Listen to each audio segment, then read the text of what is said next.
सागर में मिलती धाराएं हिंदी सबकी संगम है। शब्द नाद लिपि से भी आगे एक भरोसा अनुपम है। गंगा कावेरी की धारा साथ मिलाती हिंदी है। पूरब पश्चिम कमल पंखुरी सेतु बनाती हिंदी है। आज 14 सितंबर को हिंदी दिवस के रूप में मनाया जाता है। हिंदी दिवस की आप सभी को हार्दिक शुभकामनाएं। हिंदी दिवस का प्रारंभ सन 1953 ईस्वी से हुआ। राष्ट्रभाषा प्रचार समिति वर्धा के अनुरोध पर वर्ष 1953 से पूरे भारतवर्ष में 14 सितंबर को हिंदी दिवस के रूप में मनाया जाता है। हमारे संविधान सभा ने एक मत से 14 सितंबर 1949 को ही निर्णय लिया था कि हिंदी भारत की राजभाषा होगी। हिंदी हमारा मान, सम्मान और अभिमान। आज हम कक्षा 7 की पाठ्यपुस्तक वसंत भाग द्वितीय का पहला पाठ हम पंछी उन्मुक्त गगन के शीर्षक कविता पढ़ेंगे।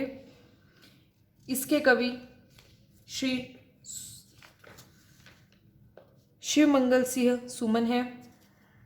सबसे पहले मैं कविता वाचन करूंगी। सस्वर कविता वाचन सुने।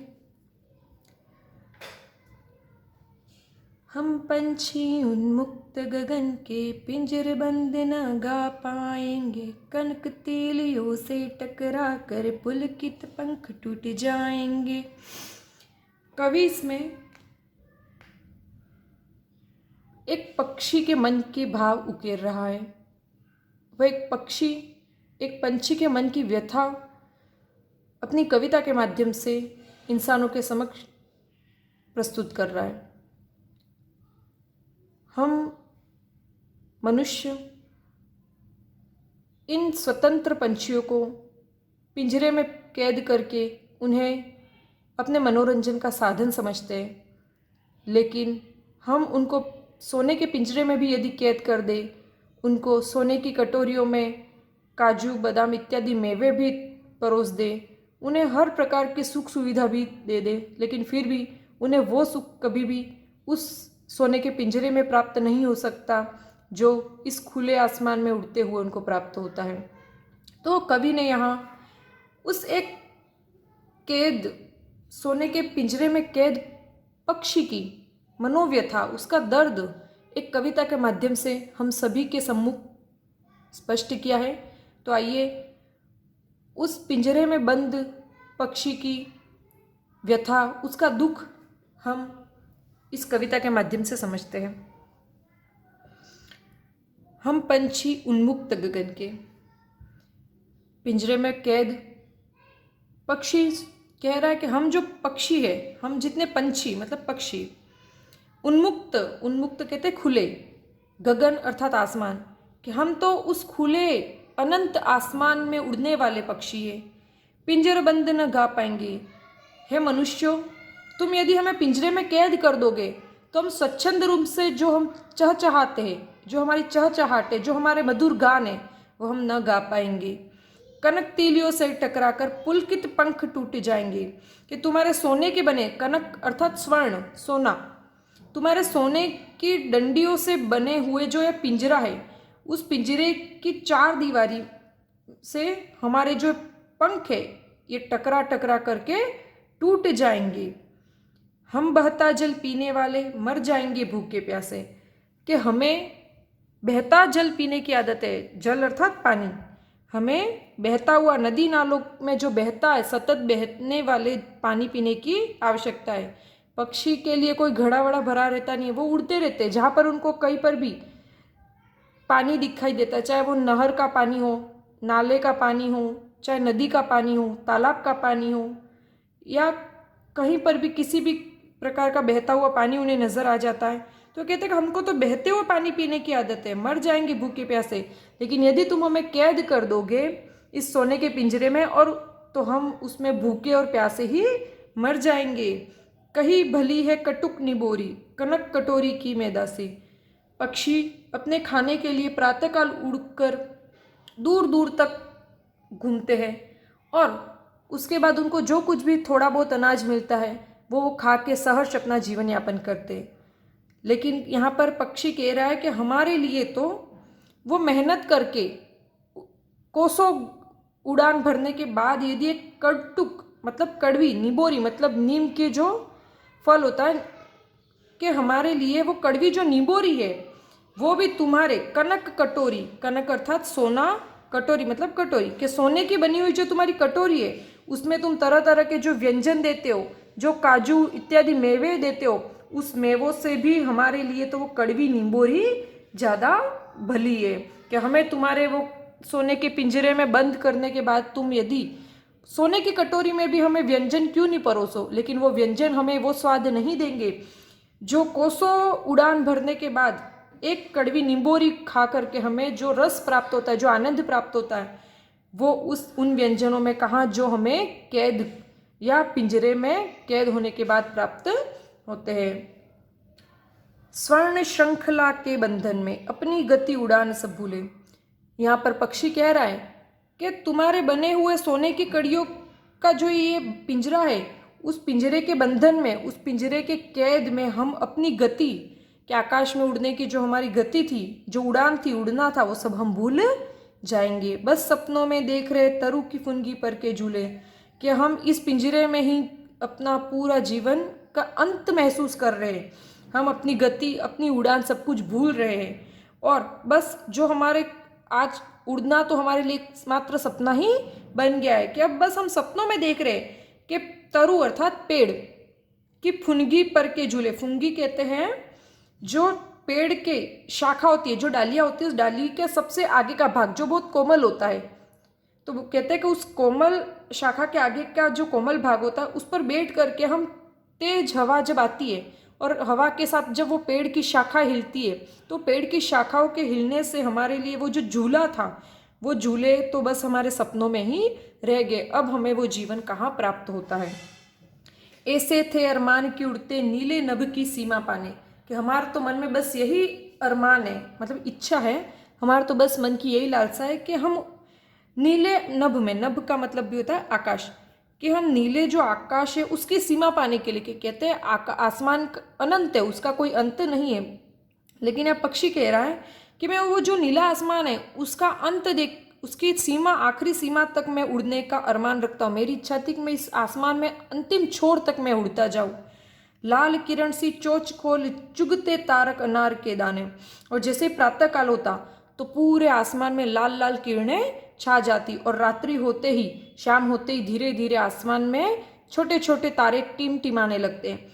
तो यहाँ पर वो पक्षी कह रहा है कि मैं अपनी चोंच को खोल करके जो लाल लाल किरणें और आसमान में टिमटिमाते तारे रूपी जो अनार के दाने हैं वो खाने की मैं सिर्फ अब कल्पना कर सकता हूँ। अब मेरे लिए वो लाल किरणें, आसमान में फैली सूरज की लाल लाल किरणें और रात्रि के समय आसमान में टिमटिमाने वाले जो तारागण हैं वो मात्र एक स्वप्न बनकर रह गए हैं।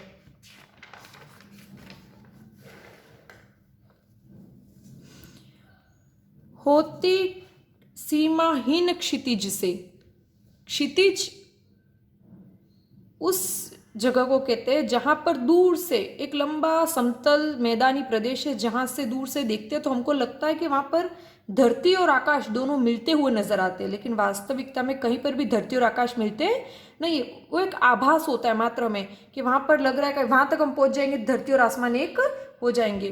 तो कहते हैं कि होती सीमाहीन क्षितिज से, कि क्षितिज सीमाहीन है, उसकी कोई अंत नहीं है, मतलब क्षितिज का कोई अंत नहीं है। हमें दूर दूर तक जैसे हम आगे बढ़ते जाएंगे हमें लगता है कि वहाँ धरती और आसमान मिलेंगे।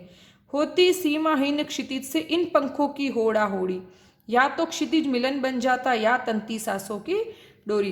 पक्षी सोचता है दूर से, जब वो देखता है कि वहाँ पर धरती और आकाश मिल रहे, तो वो उस जगह को प्राप्त करने के लिए, उस जगह तक पहुँचने के लिए अपने दोनों पंखों को तेज गति से होड़ा होड़ी, मतलब ऐसा लगता है मानो उसके दोनों पंख एक दूसरे से प्रतिस्पर्धा कर रहे हैं, एक दूसरे से आगे बढ़ने की होड़ा होड़ी उनमें, एक दूसरे से आगे बढ़ने की होड़ा होड़ी में तेज गति से पंख फड़फड़ाकर पक्षी उड़ता जा रहा है कि उसको क्षितिज तक पहुंचना है।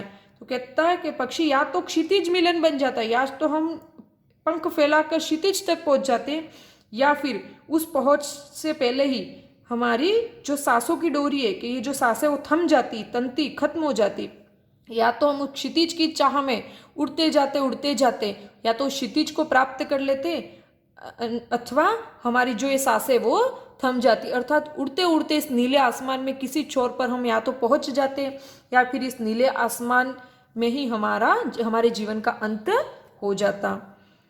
आगे पक्षी कह रहा है मानवों से कि हे इंसानों, नीड़ न दो चाहे टहनी का, कि तुम यदि चाहो तो हमारे जो आश्रय छिन्न भिन्न कर डालो, लेकिन पंख दिए है तो आकुल उड़ान में विघ्न न डालो। कि मानवीय प्रवृत्ति है, वो हर चीज को विध्वंस करना चाहता है, नष्ट करना चाहता है। तो यहाँ पर जो भोली चिड़िया है वो कह रही है कि तुम यदि चाहते हो कि हम इन पेड़ों पर घोंसला नहीं बनाए, तो तुम जो ये टहनियाँ है, जो शाखा है पेड़ की, डालियाँ है, उनको तोड़ दो और उन पे हमारे जितने भी घोंसले उनको भी तोड़ दो। आश्रय छिन्न भिन्न कर डालो, हमारे आश्रय मतलब हमारे जो रहने की जगह है, जो हमारे पनाह की जगह है, उनको छिन्न भिन्न, उनको बिल्कुल नष्ट कर डालो। लेकिन पंख दिए तो, लेकिन हमारे जो पंख है ये तो हमको ईश्वर प्रदत्त है, कि भगवान ने हमको उड़ने के लिए पंख दिए। आकुल उड़ान में विघ्न न डालो, कि तुम भगवान के दिए हुए इन पंखों को रोक करके, इनको कैद करके जो हमारी तेज रफ्तार वाली उड़ान है उसमें विघ्न अर्थात बाधा या रुकावट मत डालो। कि तुम चाहो तो हमारे सारे शाखा, पेड़ों की शाखा काट डालो, तुम चाहो तो सारे घोंसले हमारे हटा दो, उनको तोड़ दो, लेकिन हमें यदि पंख प्राप्त हुए तो उन पंखों का उद्देश्य यही है कि हम इस खुले आसमान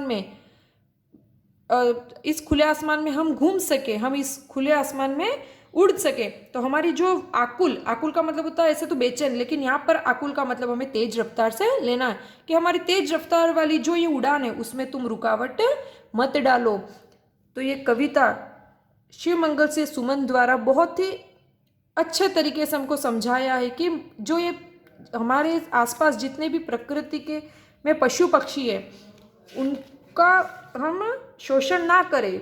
पशु पक्षी इन सब का भी जीवन ईश्वर प्रदत्त है, जिस प्रकार हमें ईश्वर ने पैदा किया है वैसे ही उनको भी ईश्वर ने ही पैदा किया है। तो हम उनके जो पंख दिए हैं उनको, उन पक्षियों को एक पिंजरे में बंद करके उनके उन उड़ान में विघ्न नहीं डाले, रुकावट नहीं डाले, और उन पंछियों का जीवन पिंजरे में बंद करके अपने मनोरंजन के लिए मात्र उनको एक कैद करके उनका जीवन समाप्त नहीं करें।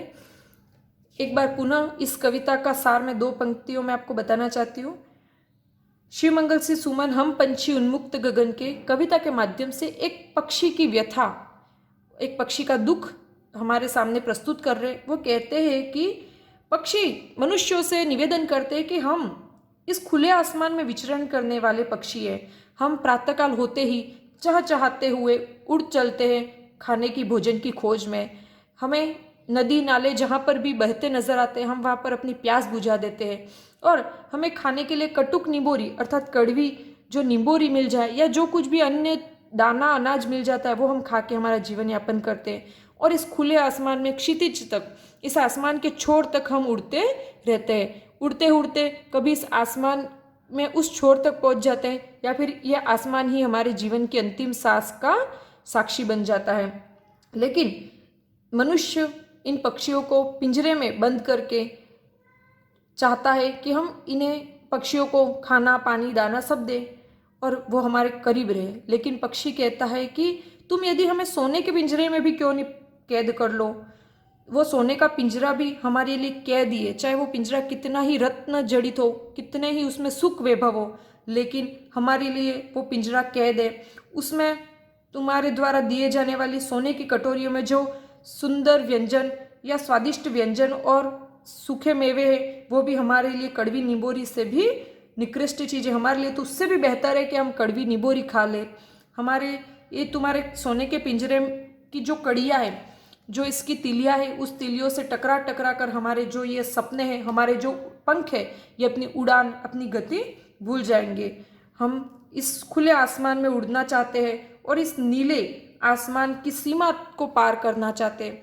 हम चाहते हैं कि प्रातःकालीन किरणों का आनंद ले तथा रात्रि में जो ये तारे टिमटिमाते हैं उन तारों को देखकर हम सहर्ष अपना जीवन यापन करना चाहते हैं। कवि कह रहा है कि पक्षी चाहते हैं कि वो क्षितिज तक अर्थात जहाँ पर धरती और आसमान का मिलन होता है उस तक पक्षी अपनी उड़ान भरना चाहता है, या तो वह क्षितिज को मिल जाएगा या फिर उस उड़ान के तहत ही उसके जीवन का, उसके प्राणों का अंत हो जाएगा। अंतिम में अपना दर्द प्रकट करते हुए पक्षी कह रहा है कि हे मनुष्यों, यदि तुम पेड़ पौधों को काटना चाहते हो, कि जो पक्षी रहते हैं उनका आश्रय स्थान पेड़ पौधे होते हैं, लेकिन मनुष्य अपने स्वार्थ के खातिर उन पेड़ पौधों को काट देते हैं। तो यहाँ पर पक्षी कह रहे हैं कि तुम उन पेड़ पौधों को काट दो, भले घोंसलों को छिन्न भिन्न कर डालो, लेकिन हमें भगवान ने जो पंख दिए वो स्वच्छंद विचरण के लिए, खुले आसमान में उड़ान भरने के लिए, तो तुम हमारी इस उड़ान में विघ्न और बाधाएं मत डालो। यहाँ पर हमारी कविता समाप्त होती है। कविता के संबंध में किसी प्रकार की कोई भी कठिनाई महसूस हो तो कमेंट बॉक्स में प्लीज़ लिख देना अपना जो भी संशय है। मैं पूरी कोशिश करूँगी कि आपकी मुश्किलों को या फिर आपके जो भी सवाल हो उनको दूर करूँ। धन्यवाद।